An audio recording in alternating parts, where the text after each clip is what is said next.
Welcome back to Next Gen Console Watch, our show following everything happening with the latest gaming hardware. I'm Daemon Handheld, and as always, I'm joined by Ryan McCaffrey, host of IGN's Xbox podcast, Podcast Unlocked. Good to be back, Daemon. Great to have you back. And Max Scoville, host of IGN's PlayStation podcast, Podcast Beyond. Howdy. And this week we're talking about the heavily rumored Xbox Handheld, which is not officially announced, but evidence does seem to be mounting that this thing is being worked on behind the scenes. In a recent interview, Phil Spencer failed to, stop short of confirming that it is real, but he did share what he would want in an Xbox handheld, and that includes having access to all your games with associated save files, being able to boot into the Xbox app full screen but in a compact mode, and having all the social experiences normally found on Xbox. He said, I want it to feel like the dash of my Xbox when I turn on my television. He also shared the conversations that they have at Xbox. They ask each other questions like, what should we build that will find new players and that will allow people to play at times when they couldn't play in the past? That certainly sounds like something a handheld could do. Last year, leaked core documents revealed plans to create an Xbox handheld, although Spencer himself came out to say those plans are outdated. And finally, more recently, Xbox President Sarah Bond teased some exciting stuff coming out in hardware that Microsoft plans to share this holiday. So, with all that said, Ryan, let's start with you. Would you welcome a handheld Xbox? That would be first in line. It'd be great. I mean, honestly, I bought the Steam Deck for the Steam Deck and for what it can do with Steam, but I was hoping that at some point along the way there'd be a native, that Microsoft would sort of partner up with Valve and there'd be some native Xbox Game Pass app support. That has not happened, and I'm sure there are various reasons for that. And the Steam Deck's great, but if Microsoft builds a similarly priced, similarly powerful, although hopefully by the time theirs comes out, if indeed they're doing it, that it's more powerful than the Steam Deck, but it would just be perfect, and it would be exactly what Phil Spencer and the Xbox leadership team has been preaching about what they want for Xbox over the past few years, where they want to meet you wherever you are, to bring the games to you on whatever device, wherever you might happen to be, turn everything into an Xbox, basically. And it's not just about the tall vertical standing console back there, but it's about anywhere you want to play your games.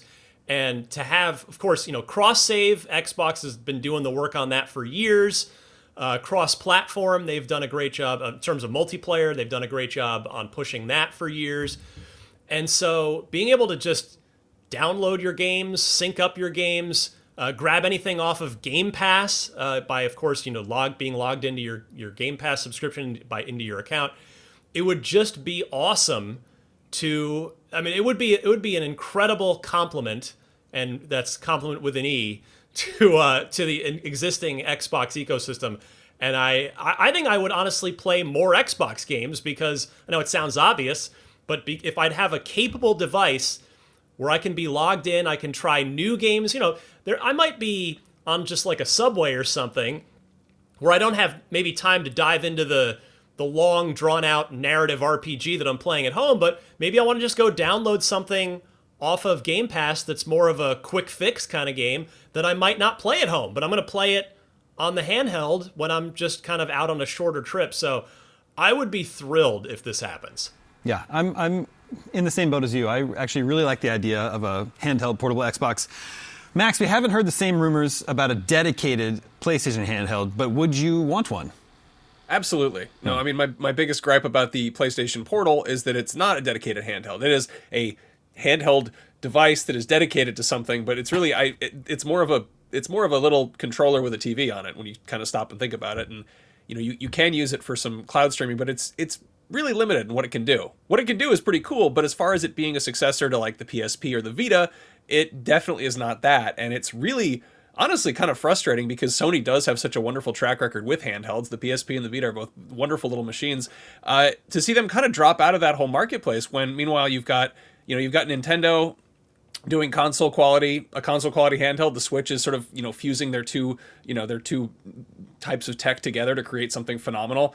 You've got, Steam doing something I don't think anyone really expected them to do, let alone to do successfully. And then Microsoft is going to be throwing their hat in the ring. So it would be wonderful if Sony would kind of, get back on that horse, or whatever the expression is. Because I don't know, a new PlayStation handheld sounds great. I feel like the thing that worked against the PSP and the Vita, less so less so the PSP because that was pretty successful, but it was basically like, it was offering console quality hardware on the go, which at the time I guess people just didn't really want.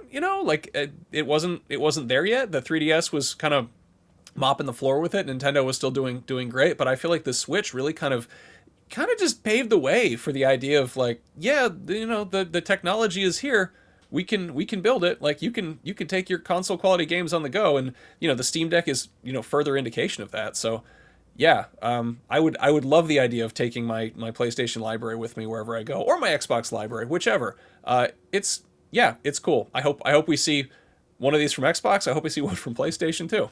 And the more I Ryan, think about it, I wonder if it could almost, in the next console generation, whether that's 2028, sooner, wherever it ends up landing, if an Xbox handheld could take the place of what the Series S is doing now, meaning the handheld could be the lower end SKU in the multi-pronged hardware lineup that Xbox has adopted starting with this generation, where you basically have, instead of a Series S equivalent, you'd have this thing, which would be like an Xbox Switch, where it could be, it could play all your Xbox games on the go, but then could also dock at home and just connect to your TV and play there. But then there'd still be an Xbox Series Y, or whatever the actual successor to the Series X is going to be called, where the true super powerful dedicated home only console.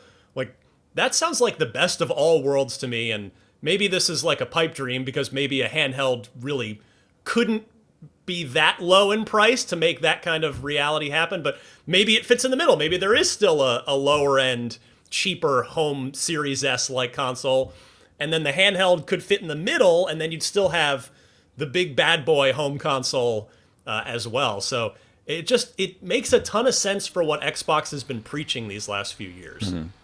Well, Ryan, Xbox has nearly 25 years experience making gaming hardware now, but it hasn't ever made a handheld gaming device. True. Does that give you any pause? No, because they've gotten really good at making hardware. I mean, you go back, the original Xbox was this giant thing that there were so many memes and jokes about how big and heavy it was, and then the 360, which had the red ring of death. But you look at the last several console iterations, which includes, revisions within a console generation, but from the 360 refresh to the Xbox One to the Xbox One S, and then the One X, and then the Series S and the Series X, their machines have all been quiet, powerful, well built, no rampant hardware problems, no widespread issues.